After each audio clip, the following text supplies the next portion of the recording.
नमः श्रीवर्धमानाय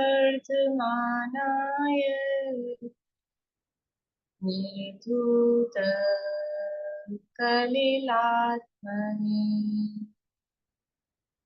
सालोकानां त्रिलोकानां यद्विद्यादर्पणायते यद्विद्यादर्पणायते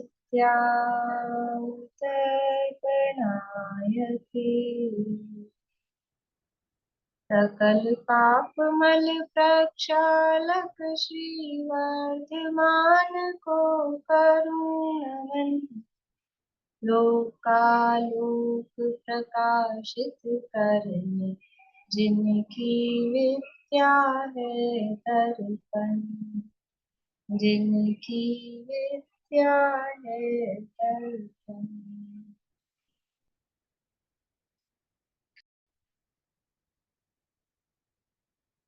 रत्नग्रहण शावकाचार्य नामक की ग्रंथ है आचार्य महाराज समंतपत्र स्वामी द्वारा रचित। इसके अंतर्गत छठा भावना अधिकार अपना चल रहा है और कुछ कह रहे हैं सुमन जी। अलिंग ग्रहण के 20 बोल सुनाना चाह रही थी, चाहे मंडे सुना दूंगी, कोई बात नहीं। बोलिए, सुनाइए। इसकी गाथा भी सुना देती हूँ। हाँ। अरसमरुवम गंधम अवत्तम चेदना गुणमसद्दम जान अलिंग गहनम जीवम अनिर्दिष्ट संठानम चैतन्य गुणमय आत्मा अव्यक्त अरस अरूप है जानो अलिंग ग्रहण इसे यह अनिर्दिष्ट अशब्द है। यह आचार्य कुंद की बहुत महत्वपूर्ण गाथा है जो पांचों परमागम में उद्धृत है। इसके 20 बोल। पहला बोल है कि ज्ञायक आत्मा इंद्रियों के द्वारा नहीं जानता, इसलिए अलिंग ग्रहण है, अर्थात वह अतीन्द्रिय ज्ञानमय है, ऐसे अर्थ की प्राप्ति होती है। दूसरा कि इसे इंद्रियों के द्वारा नहीं जाना जाता, या अर्थात इंद्रिय प्रत्यक्ष का विषय नहीं है, इसलिए अलिंग ग्रहण है, अर्थात वह इंद्रिय प्रत्यक्ष का विषय नहीं है। तीसरा बोल है जैसे धुएं से अग्नि का ज्ञान अनुमान ग्रहण होता है, उसी तरह जो इंद्रिय आदि चिन्ह विशेषों के द्वारा आत्मा का ग्रहण नहीं होता, इसलिए यह अलिंग ग्रहण है, अर्थात यह इंद्रिय प्रत्यक्ष पूर्वक अनुमान का विषय नहीं है। चौथा, दूसरों के द्वारा मात्र अनुमान से ही नहीं जाना जाता, इसलिए अलिंग ग्रहण है, अर्थात इसे प्रत्यक्ष आदि प्रमाणों से भी जाना जाता है। पांचवा बोल है कि जो लिंग अर्थात इंद्रियों के द्वारा ही अनुमान से जो ग्रहण नहीं करता, दूसरों का ग्रहण नहीं करता, अर्थात वह प्रत्यक्ष आदि प्रमाणों से भी जानता है, इसलिए अलिंग ग्रहण है। छठा बोल है वह स्वभाव व इंद्रियों से नहीं स्वभाव से जानता है, इसलिए प्रत्यक्ष ज्ञाता है, इसलिए अलिंग ग्रहण है। सातवां बोल है कि जो उपयोग लक्षण लिंग द्वारा जिसके गे पदार्थों का ग्रहण नहीं है, अर्थात कि गे पदार्थों के अवलंबन वाला ज्ञान उसके नहीं है, ऐसे अर्थ की प्राप्ति होती है। आठवां बोल है कि जो लिंग अर्थात उपयोग लक्षण लिंग के द्वारा जिसका ज्ञान बाहर से नहीं लाया जा सकता, अर्थात बाहर से नहीं लाए जाने वाले ज्ञान वाला है, इस अर्थ की प्राप्ति होती है। नौवां है कि जो लिंग अर्थात उपयोग लक्षण लिंग को जिसके द्वारा मतलब जिसका हरण नहीं किया जा सकता, जिसके ज्ञान का हरण नहीं किया जा सकता, ऐसा आत्मा अलिंग ग्रहण है। 10वां है जैसे सूर्य में जिसके उपयोग लक्षण लिंग में, जैसे सूर्य में मलिनता नहीं है, वैसे ही उसके उपयोग लक्षण लिंग में मलिनता नहीं है, विकार नहीं है, और यह शुद्धोपयोग स्वभावी है, इस अर्थ की प्राप्ति होती है। 11वां है कि जिसके उपयोग लक्षण लिंग में कर्मों का ग्रहण नहीं है, अर्थात द्रव्य कर्म से असंयुक्त है, इस अर्थ की प्राप्ति होती है। 12वां है कि जिससे लिंग अर्थात जिसके पदार्थों का ग्रहण नहीं है, अर्थात इंद्रिय विषयों का जिसके ग्रहण नहीं है, विषयों का उपभोक्ता नहीं है, वह आत्मा लिंग ग्रहण है।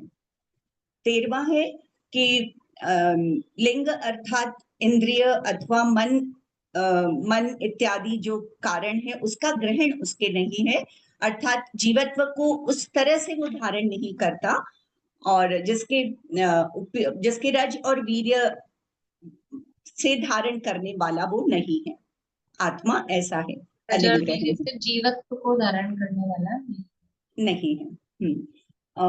14वां है कि लिंग अर्थात मेहनाकार का ग्रहण जिसके नहीं है, अर्थात वह लौकिक साधन मात्र नहीं है, इस अर्थ की प्राप्ति होती है।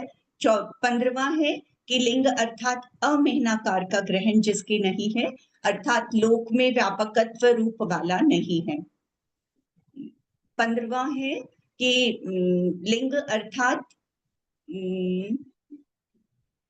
15वां हो गया, 16वां 15वां हो गया, हाँ 16वां है स्त्री पुरुष और नपुंसक लिंग अर्थात वेदों का ग्रहण जिसके नहीं है, ऐसा आत्मा अलिंग ग्रहण है, अर्थात द्रव्य से और भाव से वह स्त्री पुरुष और नपुंसक वेद वाला नहीं है। 17वां है लिंग अर्थात जिसके यति लिंगो धर्म चिन्हों का ग्रहण नहीं है, वह आत्मा अलिंग ग्रहण है, अर्थात धर्म चिन्हों का जिसके अभाव है, ऐसे अर्थ की प्राप्ति होती है। 18वां है कि लिंग अर्थात गुण ग्रहण अर्थात सामान्य अर्थात अर्थावबोध जिसके नहीं है, वह आत्मा अलिंग ग्रहण है, अर्थात गुण ग्रहण से आलिंगित नहीं होने वाला वह शुद्ध द्रव्य है, इस अर्थ की प्राप्ति होती है। 19वां है कि पर्याय ग्रहण जिसके नहीं है, अर्थात पर्याय विषय से आलिंगित न होने वाला शुद्ध द्रव्य है, ऐसे अर्थ की प्राप्ति होती है। और 20वां है कि लिंग अर्थात प्रत्यभिज्ञान का कारण जो ग्रहण जिसके नहीं है, अर्थात वह अलिंग ग्रहण है, अर्थात कि वह शुद्ध द्रव्य नहीं शुद्ध पर्याय स्वरूप है, इसलिए अलिंग ग्रहण है, ऐसे द्रव्य से आलिंगित नहीं होने वाली शुद्ध पर्याय। इन तीनों बोलों में जो ग्रहण का अर्थ है ना, पहले में तो है लिंग अर्थात गुण विशेष से, हाँ, और ग्रहण का अर्थ है अर्थावबोध। फिर दूसरे में है लिंग अर्थात पर्याय विशेष और ग्रहण अर्थात अर्थावबोध विशेष। और तीसरे में है लिंग अर्थात द्रव्य प्रतिविकार ज्ञान का कारण जो द्रव्य है, और ग्रहण अर्थात अर्थावबोध सामान्य वो जिसके नहीं है, ऐसी वो शुद्ध पर्याय वो आत्मा। बहुत अच्छा, बढ़िया। यहाँ भावना अधिकार में अपनी चर्चा चल रही है 10 लक्षण धर्म के अंतर्गत। उत्तम क्षमा, उत्तम मार्दव, उत्तम आर्जव, उत्तम सत्य, सत्य धर्म तक की चर्चा। सत्य का थोड़ा सा 1-2 पैराग्राफ बचे हैं, बाकी चर्चा अपनी हो गई है। यहाँ सत्य का स्वरूप सत्य वचन के रूप में, सत्य वचन को लेकर ही सत्य धर्म की प्रयोक्ता यहाँ की गई है। लेकिन हमने प्रारंभ में देख लिया था कि वास्तव में सत्य वचन है उतना मात्र वो सत्य धर्म नहीं है। सत्य धर्म वो आत्मा का धर्म है, आत्मा के अंतर्गत जो वितरागता उत्पन्न होती है वो वास्तविक सत्य धर्म है। और ऐसे जो सत्य धर्म के धारी हैं, बाहर में उनके वचन भी सत्य रूप ही होते हैं, असत्य नहीं होते। तो असत्य नहीं होते तो असत्य क्या है? तो 4 प्रकार का असत्य यहाँ पर बताया गया है। कौन कौन से 4 प्रकार का असत्य बताया गया है?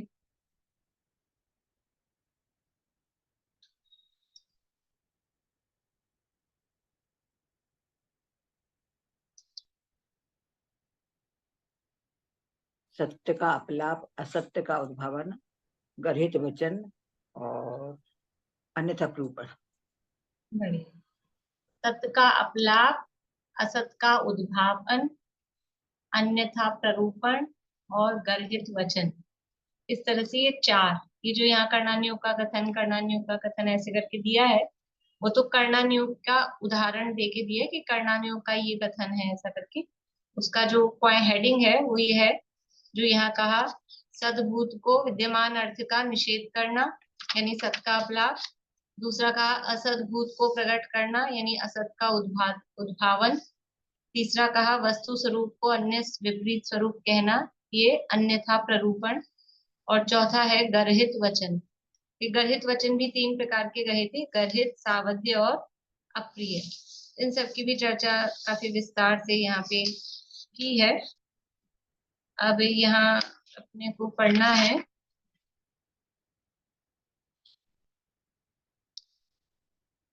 ये हो गया था 302 पेज पे ही पढ़ना है। 301 पेज के लास्ट 2 लाइन से पढ़ते हैं। 301 पेज की अंतिम 2 लाइनों से पढ़ते हैं। सत्य के प्रभाव से देवता वश में हो जाते हैं, प्रीति प्रतीति दृढ़ होती है। सत्यवादी माता के समान विश्वास योग्य है, गुरु के समान पूज्य होता है, मित्र के समान प्रिय होता है, उज्जवल यश को प्राप्त होता है। तप संयम आदि सभी सत्य वचन से शोभित होते हैं। जैसे विष मिल जाने से मिष्ट भोजन का नाश हो जाता है, अन्याय से धर्म व यश का नाश हो जाता है, उसी प्रकार असत्य वचन से अहिंसा आदि सभी गुणों का नाश हो जाता है। यानी झूठ बोलने से जिस व्यक्ति की इमेज ये है कि झूठ बोलता है, तो बाकी उसके सारे गुण फिर नष्ट हो जाते हैं। वो गुण रूप में नहीं रह पाते हैं, उन गुणों को कोई गुण रूप से स्वीकार नहीं कर पाता है। असत्य वचन से अप्रतीति यानी लोग विश्वास नहीं करते, अविश्वास। अकीर्ति, अकीर्ति अर्थात लोक में बदनामी। अपवाद, ये भी अपवाद भी वही बुराई के अर्थ में है। स्वयं को व अन्य को संक्लेश, अरति, कलह, बैर, भय, शोक, वध, बंधन, मरण, जिह्वा छेद, सर्वस्व हरण, बंदी गृह में प्रवेश, दुर्ध्यान, अपमृत्यु, व्रत तप शील संयम का नाश, नरक आदि दुर्गति में गमन, भगवान की आज्ञा का भंग, परमागम से परान्मुक्ता, घोर पाप का आश्रव इत्यादि हजारों दोष प्रकट होते हैं। इसलिए हे ज्ञानी जन हो, लोक में प्रिय हित और मधुर वचन बहुत भरा है, सुंदर शब्दों की कमी नहीं है, फिर निंद्य असत्य वचन क्यों बोलते हो। देखो, असत्य वचन यानी झूठ बोलने से जो जो हानियां होती है उन सबको यहाँ पे गिनाया है कि लोग विश्वास नहीं करते हैं, बदनामी होती है, खुद को संक्लेश होता है, रति होती है, लड़ाई झगड़ा, वैर भय श्लोक, फिर वध बंधन यानी कुछ ज्यादा असत्य वाली बात हो, कुछ ऐसा हो तो पुलिस पकड़ ले, जेल में डाल दे, फिर ये दंड मिले, जिह्वा छेद। झूठ बोलने का सजा प्राचीन काल में ऐसे ही मिलती थी। चोरी करी है तो हाथ काट दिए जाएंगे, जिह्वा झूठ बोला है तो जीभ से बोला है तो जिह्वा छेद दी जाएगी। इस तरह से सर्वस्व हरण, सब कुछ आपका छीन लिया जाएगा, बंदी गृह में जेल में बंद कर दिए। अब देखो और आगे क्या लिखा है, दुर्ध्यान, अपमृत्यु, कोई अपमृत्यु मतलब आत्महत्या इत्यादि भी हो जाए। व्रत तप शील संयम का नाश, झूठ बोलने से व्रत तप शील संयम का नाश कैसे होगा। कि झूठ बोला है तो उस झूठ को बनाए रखने के लिए कोई झूठ बोल दिया गया है, कोई असत्य बोल दिया गया है, तो अब उस असत्य को सत्य बनाने के लिए अब क्या क्या प्रयास करेंगे, तो उसके लिए अपना जो भी, ये तो व्रत तो नष्ट हो ही गया ना, झूठ बोला तो वो वैसे ही नष्ट हो गया है। और उसके अलावा भी जो आगे दूसरे भी व्रत आदि हैं, अब मान लीजिए पकड़ा गया झूठ बोल के, अब जेल में पड़ा है, अब कौन से व्रत सब तप नियम संयम पलेंगे, कैसे वहां पानी छानेंगे और कैसे वहां एक आसन करेंगे और क्या करेंगे, और मर्यादा का भोजन वहां, मतलब क्या होगा। वो ये सब शील, शील मतलब स्वभाव भी, और अपना शील के जो भी दोनों तीनों अर्थ है, काम भाव का भाव वाला शील भी, स्वभाव रूप भी, और व्रत आदि के पालन रूप सप्तशील भी, वो सब भी, ये झूठ बोला एक दोष आए तो सभी कुछ उससे नष्ट हो जाता है। इसलिए कह रहे हैं कि लोग में सुंदर देखो शब्द बोलने हैं, और शब्द बोलने में रुपया पैसा लग रहा है क्या, मुंह से शब्द बोलने हैं, तो गाली गलौज के शब्द भी बोले जा सकते हैं और अच्छी मीठी भाषा भी बोली जा सकती है। तो अच्छे शब्दों की कमी थोड़ी ना है, फिर क्यों हम खोटे वचन बोलें, क्यों कर्कश ऐसी भाषा बोलें, गाली गलौज वाली भाषा बोलें। पैसा तो लग नहीं रहा, और अगर पैसा लगता हो तो फिर ये भी ये सोचना चाहिए, जब पैसा लग ही रहा है तो खराब वचन क्यों बोले, अच्छे वचन बोले। लेकिन पहली बात है कि भाषा बोली जा रही है तो शब्दों की तो कमी, मतलब ये भी शब्द हैं अच्छे, प्यार वाली भाषा भी बोली जा सकती है और लड़ाई झगड़े वाली भाषा भी बोली जा सकती है। तो क्यों फिर हम ऐसे दुर्वचन बोल के, असत्य वचन बोल के अपना अ, यह भाव भी और परभव भी दोनों ही बिगाड़ते हैं। रे तू इत्यादि नीच पुरुषों के बोलने के वचन प्राण जाने पर भी नहीं कहो। अधम पना और उत्तम पना तो वचनों से ही जाना जाता है। अपने शब्दों से पता लग जाता है, भाषा से पता लग जाता है कि व्यक्ति कौन है। एक कहानी आती है इस संबंध में, समझ लो कथानक, कि एक जगह कोई अंधा व्यक्ति बैठा था, तो दो तीन लोग उधर से निकले, तो अंधा था लेकिन वो पहचान गया कि कौन है कौन। एक ने कहा, उसने कहा आपने कैसे पहचाना कि ये राजा है और ये नौकर है, कैसे पहचाना? ये बोल के गया, अरे अंधे इधर से हट। तो वो मैं समझ गया ये नौकर, ऐसी इसी तरह की भाषा बोलते हैं, ये नौकर है। और एक ने कहा कि अरे सूरदास जी, ये क्या हो गया, आपकी आंखें कैसे चली गई? तो उसकी भाषा से समझ में आ गया कि वो उत्तम पुरुष है, राजा है, ये सेठ जी है। तो शब्दों से मालूम पड़ जाता है कि अधमपना, मतलब ये व्यक्ति अधम है कि उत्तम है। नीचों के बोलने के ढंग, नीचों के बोलने के निंद वचन को सुनकर प्रिय हित मधुर पथ्य धर्म सहित वचन कहो। नीचों के बोलने के निंद वचन को छोड़कर, ऐसे वचनों को छोड़कर प्रिय हित मधुर पथ्य धर्म सहित वचन कहो। जो दूसरों को दुख देने वाले वचन कहते हैं तथा झूठा कलंक लगाते हैं, उनकी बुद्धि यहाँ पर ही पाप से भ्रष्ट हो जाती है, जिह्वा गल जाती है, अंधे हो जाते हैं, पैर टूट जाते हैं, दुर्ध्यान से मरकर नरक तिरंज आदि कुगति के पात्र हो जाते हैं। सत्य के प्रभाव से यहाँ उज्जवल यश, वचन की सिद्धि, द्वादशांग आदि श्रुत का ज्ञान पाकर फिर इंद्रादि महरधिक देव होकर तीर्थंकर आदि उत्तम पद पाकर निर्वाण को चले जाते हैं। इसलिए उत्तम सत्य धर्म ही को धारण करो। इस प्रकार उत्तम सत्य धर्म का वर्णन किया। ये असत्य बोलने से क्या क्या हानियां इस भव में परभव में होती हैं और सत्य के प्रभाव से क्या होता है, ऐसा कह के उत्तम सत्य धर्म की महिमा यहाँ पर बताई। अब है उत्तम शौच धर्म। अब उत्तम शौच धर्म के स्वरूप का वर्णन करते हैं। शौच का अर्थ पवित्रता, उज्ज्वलता है। बहिरात्मा तो देह की उज्ज्वलता, स्नान आदि करने को शौच कहते हैं, किंतु देह तो सप्त धातु में मलमूत्र से भरी, जल से धोने से शुचिपने को प्राप्त नहीं होती है। जैसे मल से बना, मल से भरा घड़ा जल से धोने से शुद्ध नहीं होता है, उसी प्रकार शरीर भी शुद्ध उज्जवल जल से धोने से भी शुद्ध नहीं होता है। शरीर को शुद्ध मानना वृथा है। देखो, शौच धर्म की चर्चा चल रही है और शौच का अर्थ होता है पवित्रता। तो हम क्या करते हैं शौच धर्म के लिए कि नहा लो, धो लो, साफ सुथरे हो जाओ, इससे मत भिड़ो, उससे मत भिड़ो, यहाँ टच मत हो, यहाँ टच मत हो, इस पे मत बैठो। तो ये शौच धर्म हो गया। ये कह रहे हैं शरीर तो स्वभाव से ही अपवित्र, अशुचि है, वो कभी पवित्र होता ही नहीं है, हो ही नहीं सकता है। तो यहाँ बात चल रही है धर्म की। शरीर है जड़ पुद्गल, आत्मा से अलग, आत्मा का धर्म शरीर से कैसे हो सकता है? तो शौच का अर्थ पवित्रता, मतलब क्या कि आत्मा की पवित्रता का नाम शौच है। तो आत्मा की अपवित्रता क्या है? आत्मा की अपवित्रता क्या है?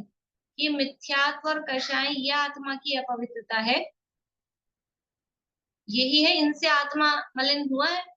बच्चों को सिखाते हैं पाठशाला में, आत्मा हमारा हुआ है क्यों काला, कहते हैं राग से है मैला, हुआ है झमेला। आत्मा मैला किससे हुआ है? ये राग से, कषायों से आत्मा मैला हुआ है। तो आत्मा की अपवित्रता कषाय है। तो पवित्रता क्या होगी कि कषायों का अभाव, उसका नाम पवित्रता अर्थात शौच धर्म है। तो जब हम उत्तम, क्षमा, मार्दव, आर्जव इस क्रम में देखते हैं तो क्रोध का अभाव क्षमा, मान का अभाव मार्दव, माया का अभाव आर्जव। तो अब कौन सी कषाय बची है? लोभ। तो लोभ के अभाव को शौच कहा जाता है। लेकिन वास्तव में अकेले लोभ का अभाव होता है क्या कभी? अकेले लोभ का अभाव हो गया क्या, हो सकता है क्या कभी? कि अकेले लोभ का अभाव नहीं होता है, उससे पहले क्रोध, मान, माया का अभाव हो जाता है। इसलिए वास्तव में शौच क्या है कि चारों ही कषाय, सभी कषायों के अभाव का नाम उत्तम शौच धर्म है। मिथ्यात्व के अभाव सहित कषायों के अभाव का नाम उत्तम शौच धर्म है। पवित्र स्वभावी, शौच स्वभावी आत्मा के आश्रय से आत्मा में जो कषायों के अभाव रूप निर्मल पवित्रता प्रकट होती है, उसका नाम उत्तम शौच धर्म है। शौच स्वभावी आत्मा के आश्रय से आत्मा में जो कषायों के अभाव रूप वीतरागी पवित्रता प्रकट होती है, उसका नाम उत्तम शौच धर्म है। तो ये जो शौच धर्म है वास्तव में समस्त यानी सभी कषायों के अभाव पूर्वक प्रकट होता है। अब कषायों का अभाव यानी एक कषाय चौकड़ी का अभाव हुआ है तो उतना शौच धर्म है, दो कषाय चौकड़ी का अभाव हुआ है तो उतना है, और तीन कषाय चौकड़ी का अभाव हुआ है तो उतना शौच धर्म है। तो पूरी लोभांत कषायों के यानी लोभ जिसके अंत में जाती है। देखो सबसे अंत में कौन सी कषाय नष्ट होती है? जब मोक्ष जाने की प्रक्रिया हम देखते हैं तो ये लोभ कषाय है, ये अंत तक चलती है, उसके बाद कोई कषाय नहीं बचती। अनंतानुबंधी कषाय का अभाव कौन से गुण स्थान में हो जाता है? अनंतानुबंधी कषाय का अभाव कौन से गुण स्थान में हो जाता है?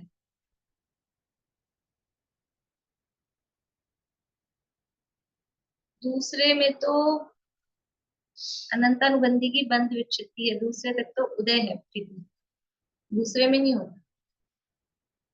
देखो अनंतानुबंधी का सामान्य रूप से चौथे में कह रहे हैं, चौथे में अथवा पांचवे में अथवा छठे सातवें में, चौथे से सातवें के बीच में। सम्यक्त्व की प्राप्ति भी सीधा पहले से सातवें में की जा सकती है, तो उस रूप में भी कह सकते हैं। और अनंतानुबंधी की विसंयोजना के रूप में भी यदि हम कहें तो भी चौथे से सातवें के बीच में कभी भी हो सकती है, पर सामान्य रूप से अनंतानुबंधी का अभाव हम कह रहे हैं चौथे में हो गया। अप्रत्यख्यान का अभाव कहाँ हुआ? पांचवें गुण स्थान में। ठीक है, अभी अभाव का मतलब उदय के अभाव रूप बात कर रहे हैं, सत्ता से अभाव की बात नहीं कर रहे। और प्रत्येक अनवर्ण क्षय का अभाव छठे सातवें में पहुंचे तो उसका अभाव हो गया है। और अगर हम अभाव मतलब सत्ता से क्षय ही रूप अभाव कहें, क्षय रूप अभाव कहें तो अनंतानुबंधी का नाश, जड़ मूल से अभाव, वो चौथे से सातवें के बीच में विसंयोजना के रूप में हो गया। और अप्रत्यख्यान प्रत्याख्यान का अभाव, वो जब शपथ श्रेणी चढ़ी जाती है, शपथ श्रेणी चढ़ी जाती है तब नवे गुण स्थान में इन कषायों का अभाव होता है, अप्रत्याख्यानावरण और प्रत्याख्यानावरण। कौन सा अभाव? जड़ मूल से, सत्ता ही नहीं रही। अभी जो हम अभाव कह रहे हैं पांचवें गुण स्थान में अप्रत्याख्यान का और छठे सातवें में प्रत्याख्यान का, वो तो है उदय का अभाव, सत्ता में रखी है, लेकिन वो जड़ मूल से ही खत्म हो जाए शपथ श्रेणी आरोहण करके, तो वो काम होता है नवे गुण स्थान में। और फिर उसके बाद बची है, ये तो चारों चारों एक साथ जाती है, अप्रत्याख्यान चारों एक साथ नष्ट हो गई, प्रत्याख्यान चारों एक साथ नष्ट हो गई, अनंतानुबंधी की चारों एक साथ की संयोजित हो गई थी। अब जो बची है संजुलन, तो संजुलन की चारों एक साथ नष्ट नहीं होती है। जब शपथ श्रेणी चढ़ते हैं, जब शपणा की जाती है कर्मों की, तो फिर पहले संजुलन क्रोध का नाश होता है, फिर उसके बाद संजुलन मान का नाश होता है, फिर संजुलन माया का नाश होता है नवे गुण स्थान में। नवे गुण स्थान में काम हो रहा है अब बची है संजुलन लोभ। वो 9वें गुण स्थान में नष्ट नहीं होती है। कहाँ तक जा रही है? 10वें गुण स्थान, उसका नाम है सूक्ष्म संप्राय, यानी उसमें सूक्ष्म लोभ बचा है। तो सबसे अंत में कौन सी कषाय? उससे पहले इसी बीच में 9वें गुण स्थान में ही ये 9 कषाय भी नष्ट हो गई है। हाथ से आदि 9 कषाय हैं, वो भी सब 9वें गुण स्थान में नष्ट हो गई। 10वें गुण स्थान में कोई कषाय नहीं बची है, लोभ को छोड़ के, सूक्ष्म लोभ को छोड़ के 10वें गुण स्थान में कोई कषाय नहीं बची है। अभी अपन क्षपणा वाली बात कर रहे हैं, जड़ मूल से नष्ट होने वाली। तो अब नष्ट होगी 10वें गुण स्थान में कौन सी कषाय? लोभ, सूक्ष्म लोभ। तो सबसे अंत तक ये लोभ कषाय चल रही है, और उसके बाद क्या होगा? 10वें गुण स्थान के बाद में लोभ का अभाव हुआ, कौन सा गुण स्थान आएगा?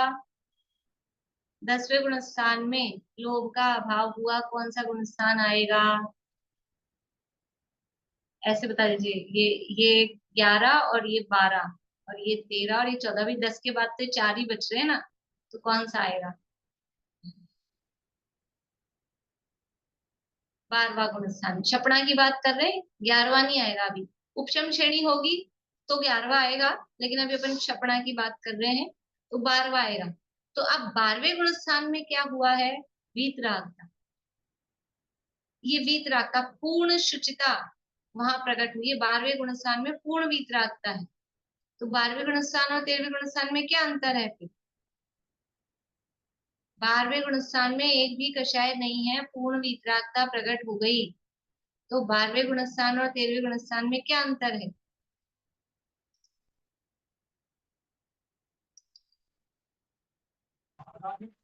ज्ञानावरणी दर्शनावरणी वो सब इसी में तो लास्ट तक क्षय होता है उनका।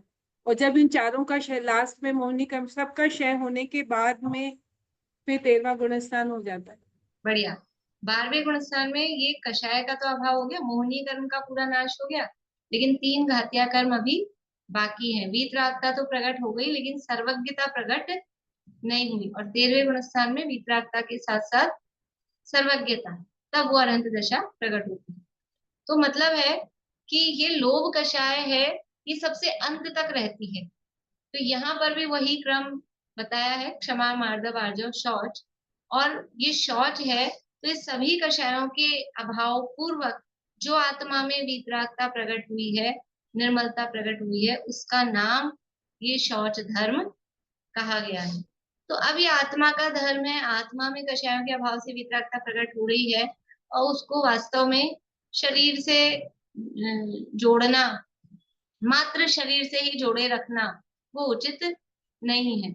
लेकिन तो फिर क्या करें? फिर शरीर से शुद्धि का ध्यान नहीं रखें, फिर कैसे भी बिना नहाए धोए, कैसे भी मतलब कोई से भी कपड़ों में हो, अस्पताल के हो कि वॉशरूम के हो, और फिर उन्हीं से मंदिर चले जाएं, उन्हीं से पूजा पाठ कर लें, कि ऐसा नहीं। वो लोक व्यवहार, व्यवहारिक शुचिता वो रहेगी, शरीर की साफ सफाई वो अलग रहेगी, लेकिन वास्तव में जो शौच धर्म है वो आत्मा का धर्म है। देखो, शरीर में शौच धर्म होता है क्या? शरीर तो स्वभाव से ही अपवित्र है, ये कहा है मल से बना और मल ही जिसमें भरा। अब जो बना ही मल से है, उसको कितना ही धोएं, वो शुद्ध हो सकता है क्या? वो शुद्ध नहीं होता। इस शरीर की उत्पत्ति कहाँ से हुई है? मात पिता रज वीरज मिलकर बनी देह तेरी। तो वो रज और वीर क्या बड़ी शुद्ध पवित्र वस्तु है? इसकी उत्पत्ति, जिसका बीज ही वो अशुचि है, तो वो जो पूरा बना है और उसके अंदर क्या क्या भरा है, खून मांस हड्डी, जरा सा बाहर आ जाए तो कैसा लगता है देखने में? हाँ, मुंह फेरते हैं सब, देखा नहीं जाता है, इतने अंदर अपवित्रता भरी हुई है। और देखने में अपवित्र लगता है, उसकी गंध भी अत्यंत अपवित्र है। और रस का हो तो वो रस भी अपवित्र है, स्पर्श भी अपवित्र है, वो पूरा का पूरा अंदर अपवित्र है। लेकिन फिर भी देखो, ये शरीर तो क्योंकि स्वभाव से ये अपवित्र है, इसलिए इसकी अपवित्रता अगर बनी भी है तो भी कोई बात नहीं, ये हमको हमारा आत्महित करने में बाधा नहीं पहुंचाता है।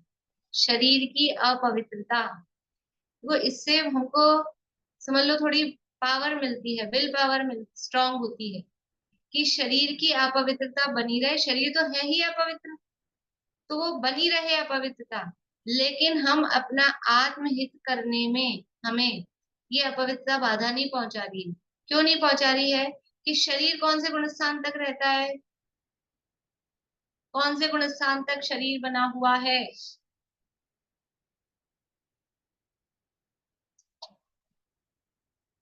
अच्छा बता रहे हैं आप लोग, बोलिए अनीता जी। 13वें गुण स्थान तक रहता है, 14 में तो फिर केवल 14वें में है या नहीं है शरीर? 14वें में तो नहीं रहेगा ना दीदी, नहीं रहेगा, केवल नहीं 14वें के लास्ट में नहीं रहेगा, तो 14वें के 14वें अंत तक में है, नहीं रहेगा, 14वें 14वें तक है।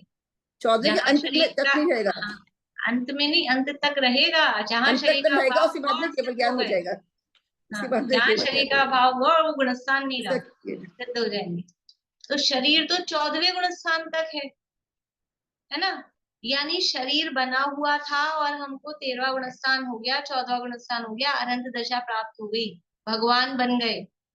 लेकिन इस शरीर से भी ज्यादा अपवित्र क्या है? कि ये हमारे कषाय, मिथ्यात्व और कषाय। अगर ये कषाय बनी हुई है, इतना सा भी कषाय का अंश विद्यमान है, तो क्या कोई जीव भगवान बन सकता है? सूक्ष्म लोभ बचा है भाई, सूक्ष्म लोभ, तो 10वें गुण स्थान में ही भगवान कह दे उनको, सूक्ष्म ही तो है, इतना सही तो है। इतने से को क्या गिन रहे हो कि नहीं? इतना सा भी है तो भगवान नहीं कहा जाएगा, वीतरागी नहीं कहा जाएगा। शरीर बना रहा और वीतरागता प्रकट हो गई, अनंत दशा प्रकट हो गई, कोई प्रॉब्लम नहीं है। लेकिन राग का अंश मात्र भी रहेगा तो वीतरागता प्रकट नहीं होगी। मिथ्यात्व का अंश मात्र भी रहेगा तो सम्यक की प्राप्ति नहीं होगी। ये मिथ्यात्व बैरी का अंश भी बुरा है, वो अंश भी रहेगा तो जीव को मोक्ष मार्ग की प्राप्ति नहीं होगी।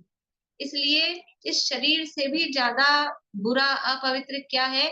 ये अपने ही भाव, मतलब हम जो भी अपना दोष है या तो पर बाहरी पर पदार्थों पे और नहीं तो ले जाके शरीर पे डाल देते हैं कि शरीर की अपवित्रता कहीं बाधा नहीं पहुंचा रही है कि हमारा शरीर ऐसा है कि वैसा है। अब पुराणों में दिखाते हैं कैसे कैसे शरीर वाले वो भी सब मोक्ष मार्गी हो गए, मोक्ष चले गए। शरीर बाधा नहीं पहुंचाता है, बाधक अपना ही राग भाव। ये उत्तम शौच धर्म ये संदेश दे रहा है। बोलिए अनिता जी, कुछ दीदी पूछना? आयु कर्म लास्ट तक रहता है, फिर हाँ, आयु कर्म 14वें गुण स्थान के अंत तक, अंत तक रहेगा, उसके बाद में वो भी खत्म हो जाएगा। चारों ही अघातिया कर्म 14वें गुण स्थान के अंत तक चारों अघातिया कर्म हैं। और जैसे ही वो चारों कर्म नष्ट हुए तो सिद्ध दशा हुई। आयु कर्म पहले खत्म हो जाए और 14 गुण स्थान बना रहे, ऐसा नहीं हो सकता। आयु कर्म चारों खत्म साथ में होते खत्म रहेगा होंगे, कैसे? नाम चारों कर्म खत्म होते, नाम कर्म की कोई भी प्रकृति नहीं रहे और फिर जीव यहाँ संसार में बना रहे, ऐसा नहीं हो सकता। तो वेदनी आयु नाम गोत्र वो 14 गुण स्थान के अंत तक कोई कोई चारों साथ में खत्म होते हैं, मतलब हाँ, चारों। उनमें उनमें इतना है कि कोई कोई प्रकृति, नाम कर्म की इतनी सारी प्रकृतियां हैं तो बाकी सब नष्ट हो जाती हैं, कुछ प्रकृतियां बचती हैं गोत्र में। और इनमें तो एक एक दो दो ही हैं, तो वो एक एक जो है उच्च गोत्र और साता साता वेद में है, वो उनमें से एक एक है। देखिए, अब पढ़ते हैं यहाँ से। शौच धर्म तो आत्मा को उज्जवल करने से होता है। आत्मा लोभ से, हिंसा से अत्यंत मलिन हो रहा है। हम किससे मलिन हो रहे हैं? अभी ध्यान रखना कि हम अपने आप को उज्जवल निर्मल किससे मान रहे हैं? अच्छा साबुन से रगड़ रगड़ के, क्रीम पाउडर लगा लगा के और पता नहीं क्या क्या लगा के हम बड़े अपने आप को पवित्र, और वो खुशबू उशबू परफ्यूम वो लगा के अपने आप को पवित्र मान रहे हैं, स्नान कर करके पवित्र मान रहे हैं। लेकिन वास्तव में शौच धर्म किससा है, किससे होता है? आत्मा को उज्जवल करने से। कषायों से आत्मा काला मलिन होता है और वीतरागता से आत्मा उज्जवल होता है। आत्मा लोभ से, हिंसा से अत्यंत मलिन हो रहा है, अतः आत्मा के लोभ मल का अभाव होने से शुचिता होगी। जो अपने आत्मा को देह से भिन्न, ज्ञानोपयोग दर्शनोपयोगमय, अखंड, अविनाशी, जन्म मरण रहित, तीन लोकवर्ती समस्त पदार्थों का प्रकाशक सदा काल अनुभव करता है, ध्याता है उसे शौच धर्म होता है। मन को मायाचार लोभादि से रहित उज्जवल करने से शौच धर्म होता है। जिसका मन काम लोभादि से मलिन हो रहा है उसे शौच धर्म नहीं होता। धन की गृद्धता व अति लंपटता का त्याग करने से शौच धर्म होता है।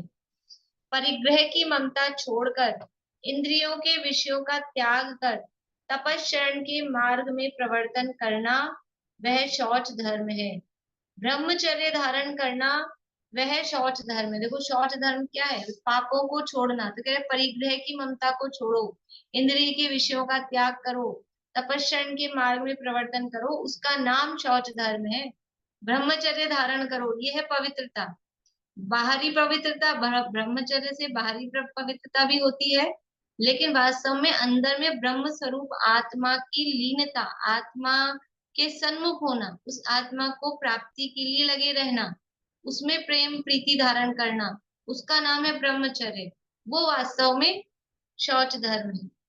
8 मदों से रहित विनयवान पना भी शौच है, शौच धर्म है। अभिमानी मद सहित होने से महामलिन है, उसके शौच धर्म कैसे होगा? वीतराग सर्वज्ञ के परमागम का अनुभव करके अंतरंग मिथ्यात्व कषाय आदि मल का धोना वह शौच धर्म है। उत्तम गुणों की अनुमोदना करने से शौच धर्म होता है। परिणामों में उत्तम पुरुषों के गुणों का चिंतन करने से आत्मा उज्जवल होता है। कषाय मल का अभाव करने से उत्तम शौच धर्म होता है। आत्मा को पाप से लिप्त नहीं होने देना वह शौच धर्म है। यानी अपनी आत्मा को पापों से, कषायों से, विषयों से बचाना, वो वास्तव में शौच धर्म है। जो समभाव संतोष भाव रूप जल से तीव्र लोभ रूप मल के पुंज को धोता है, भोजन में अति लंपटता रहित है, उसके निर्मल शौच धर्म होता है। भोजन का लंपटी अति अधम है, अखाद्य वस्तु भी खा लेता है, हीनाचारी होता है, लज्जा नष्ट हो जाती है। संसार में जिह्वा इंद्रिय व उपस्थ इंद्रिय के वशीभूत हुए जीव अपना स्वरूप भूलकर नरक तिर्यंच गति के कारण महानिंद्य परिणामों को प्राप्त हो जाते हैं। एक जिह्वा इंद्रिय और उपस्थ इंद्रिय अर्थात स्पर्शन इंद्रिय संबंधी मैथुन का जो भाव है, उसके वशीभूत होकर जीव सबसे ज्यादा पाप करते हैं लगभग। संसार में परधन की इच्छा, पर स्त्री की वांछा, भोजन की अति लंपटता ही परिणामों को मलिन करने वाली है। इनकी वांछा से रहित होकर अपने आत्मा की संसार में पतन से रक्षा करो। आत्मा की मलिनता तो जीव हिंसा से तथा परधन पर स्त्री की वांछा से है। अभी 3 पापों के नाम कहे हैं, हिंसा, चोरी और खुशी। बाकी के 2 गलती समझ लेना, झूठ को और परिग्रह को। जो परस्त्री परधन के इच्छुक तथा जीव घात करने वाले हैं, वे करोड़ों तीर्थों में स्नान करो, समस्त तीर्थों की वंदना करो, करोड़ों का दान करो, करोड़ों वर्षों तक तप करो, समस्त शास्त्रों का पठन पाठन करो, तो भी उनकी शुचिता कभी नहीं होती। देखो क्या कह रहे हैं, मतलब अंदर ये निर्मलता नहीं है। अंदर भाव क्या है कि परधन और परस्त्री की वांछा है, ये खोटा भाव अंदर है। और बाहर में फिर कितना ही तीर्थों में स्नान करो, वंदना करो, दान दो, तप दो, पढ़ो, शास्त्र पढ़ो, तो भी पवित्रता नहीं आएगी। कोई सोचे हम इतना कर रहे हैं, इतना कर रहे हैं, लेकिन अंदर अगर ये पाप बैठा है और फिर बाहर में ये कर रहे हैं, तो वास्तव में वो करना, देखो बाहर में ये सब व्रत तप स्वाध्याय आदि करना, तो जो ये सब कर रहा है तो उसको अपने ये गलत है और ये सही है, ये भी तो निर्णय होता है कि नहीं होता है, होना चाहिए कि नहीं होना चाहिए। तो सही गलत का निर्णय अंदर से, उसके अंदर आत्मा उसको यानी कुछ कचोटनी चाहिए कि नहीं कि तुम्हें गलत काम कर रहे हो, परधन और परिस्थिति की वांछा कर रहे हो। तो अगर वो अंदर से उसकी अंतरात्मा उसको ये नीच चेतावनी दे रही है, इसका मतलब है उसने कुछ शास्त्र आदि पढ़े ही नहीं है वास्तव में। वो ऊपरी ऊपरी सब जो भी दान तप आदि कर रहा है वो सब व्यर्थ है। अन्याय, अनीति तथा अभक्ष्य भक्षण का फल। देखो ये बहुत मतलब ये ज्ञानरत्न शावकाचार्य का काफी प्रसिद्ध प्रकरण है ये, और काफी इम्पोर्टेंट है, मतलब अपने लिए क्या कह रहे हैं। अभक्ष्य भक्षण करने वालों के व अन्याय के विषय तथा धन भोगने वालों के परिणाम इतने मलिन होते हैं कि करोड़ों बार धर्म का उपदेश व समस्त सिद्धांत शास्त्रों की शिक्षा बहुत वर्षों से सुनते रहने पर भी वह कभी हृदय में प्रवेश नहीं करती है। यानी बहुत बार सुन रहे, बचपन से सुन रहे, जिंदगी हो गई सुनते सुनते, और पढ़े जा रहे हैं, सुने जा रहे हैं, लेकिन चल क्या रहा है, अभक्ष्य भक्षण और अन्याय, अनीति, ये सब अन्याय के विषय भोग। तो वो इतना सुनने पर भी वो हृदय अंदर से कोमल हो ही नहीं रहा, भीग ही नहीं रहा है। जिनवाणी सुनते सुनते भी वो सूखा का सूखा ही है। देखो क्या कह रहे हैं, प्रत्यक्ष ही देखते हैं जिनको 50 वर्ष शास्त्र सुनते हो गए हैं, किंतु जिन्हें धर्म के स्वरूप का ज्ञान ही नहीं हुआ, वह सब अन्याय का धन तथा अभक्ष्य भक्षण का फल है। मतलब ऐसे कितने ही लोग अपने को दिखते हैं कि जिंदगी हो गई, 50-50 साल हो गए, धर्म सुन रहे हैं, सुन रहे हैं, सुन रहे हैं, प्रवचन सुनते हैं, स्वाध्याय सुनते हैं, कर रहे हैं, लेकिन फिर भी कह रहे हैं कि धर्म के स्वरूप की खबर ही नहीं, अंदर से परिणाम भीगा हुआ ही नहीं। क्यों नहीं है? क्योंकि सुनते तो बहुत है, उनको मतलब निश्चय का अतिरेक हो गया है या सुनने का एक व्यसन हो गया है, तो सुनते हैं, लेकिन वो आत्मा के स्वरूप का, वस्तु के स्वरूप का विचार ही नहीं करते। क्यों नहीं कर पा रहे? तो कह रहे हैं अन्याय का धन तथा अभक्ष्य भक्षण का फल है कि ये अन्याय में प्रवृत्ति नहीं छूट रही है, अन्याय का धन ग्रहण करते हैं, जो भी धनोपार्जन का जो भी साधन है वो अन्याय से कर रहे हैं, और जो भक्षण किया जा रहा है वो सब अभक्ष्य भक्षण, यानी क्या खाने योग्य है क्या नहीं खाने योग्य है इसका विचार विवेक नहीं है, मर्यादा या मर्यादा का, बाजार का, जैसा भी। तो वो उस सब का क्या होता है, एक कहावत चलती है दुनिया में, जैसा खावे अन्न वैसा होवे मन, और जैसा पिए पानी वैसी होवे वाणी। ये यूं ही नहीं है व्यर्थ की। तो हम जैसा, यदि हम अभक्ष्य भक्षण कर रहे हैं तो परिणामों में वो कोमलता, निर्मलता आती नहीं। यद्यपि वो द्रव्य अलग है, ये अलग है, मैं अलग हूँ, भोजन पदार्थ अलग है, लेकिन निमित्त निमित्तिक संबंध ऐसा होता है। और यदि हमारे अंदर में वो आत्मा की रुचि है, वस्तु स्वरूप का ज्ञान है, तो बाहर में अन्य जीवों की दया का परिणाम भी आता ही है। तो फिर उस परिणाम के फलस्वरूप वो बाहर में अभक्ष्य भक्षण किया ही नहीं जाता है। जहां समझ में आता है कि यहाँ जीवों की विराधना हो रही है, ये अभक्ष्य है, तो वो किया ही नहीं जाता है। ये अन्याय का काम है या नीति का काम है, दूसरे जीवों का दिल दुखाकर ये काम करना उचित नहीं है। तो अन्याय नीति का धन, अन्याय नीति का विषय सेवन नहीं करता है। ज्ञानी गृहस्थ के विषय सेवन करने का त्याग नहीं होता है, अभी अविरति है, विषयों से पूरा उदासीन नहीं हुआ है, विषय सेवन की इच्छा होती है, लेकिन ऐसे विषय सेवन की इच्छा नहीं होती कि जो अन्याय से ग्रहण किया जाए, अनीति से ग्रहण किया जाए।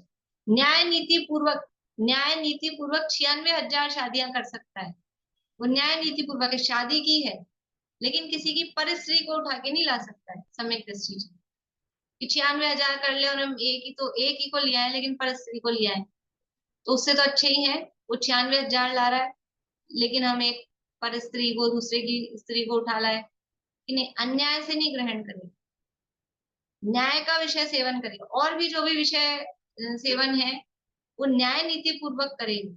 चोरी करके ग्रहण अपने कहने में पुण्य के उदय से खूब सारी विषय भोग की सामग्री मिली है, खूब गाड़ी बंगले नौकर चाकर मिले हैं, लेकिन अन्याय से कि लूटपाट करके, चोरी चकारी करके दूसरे का धन हड़प के और फिर रुपया पैसा, गाड़ी बंगले नौकर चाकर इकट्ठा करे, ऐसा नहीं करेगा। अब पूर्व पुण्य के उदय से आता है धन और सब लगे हैं सेवा में, तो ठीक है, कोई बात नहीं। तो ये यहाँ कह रहे हैं कि 50 वर्ष साथ सुनते हुए हो गए, लेकिन धर्म के स्वरूप का ज्ञान नहीं हुआ। क्यों नहीं तत्व अंदर में उतरा? तत्व अंदर में नहीं उतरा मतलब रूखे हैं। ये जीव होती ना, जीव कितने कितने साल के, जो जो जितने साल के हो गए हैं, समझ लो 40 से ऊपर के ही हैं लगभग, ये पीपी पर थोड़ी छोटी होगी हो सकता है, तो 40 45 50 60 70 साल सबको हो गए हैं, इतने इतने। तो ये कितना घी खिलाया हमने इस जीव को। और यहाँ राजस्थान में रहते हैं तो कितनी बार दाल बाटी घी डाल डाल के खाई। लेकिन ये घी के, ये जीव कैसी रहती है कि रूखी की रूखी, इसके अंदर घी प्रवेश ही नहीं करता है अंदर, बिल्कुल रूखी रहती है। ऐसे ही 50 साल से हम जिनवाणी सुन रहे हैं, लेकिन एक पद्धति से आए बैठे सुनना है, सुन लिया, इस कान से सुन लिया, ठीक है, फिर वही अंदर उतारना ही नहीं है कि हमने क्या सुना, क्या कहा गया, क्यों कहा गया, इसको विचार करें, उसको कुछ अंदर विचार करें तो वो अप्लाई हो जीवन में। बस एक पद्धति से कि ये सुनना चाहिए, इससे पुण्य बंधेगा, बंध गया होगा, ठीक है, बाकी जो अपना ढर्रा चल रहा है वो चलाते रहे। इसलिए ये कह रहे हैं मतलब वो अंदर उतरता नहीं है। क्यों नहीं उतरता है? ये अन्याय का धन और अवक्ष्य भक्षण का फल है। अभी रह गए हैं एक दो पैराग्राफ, कल ही करने मतलब मंडे को करेंगे।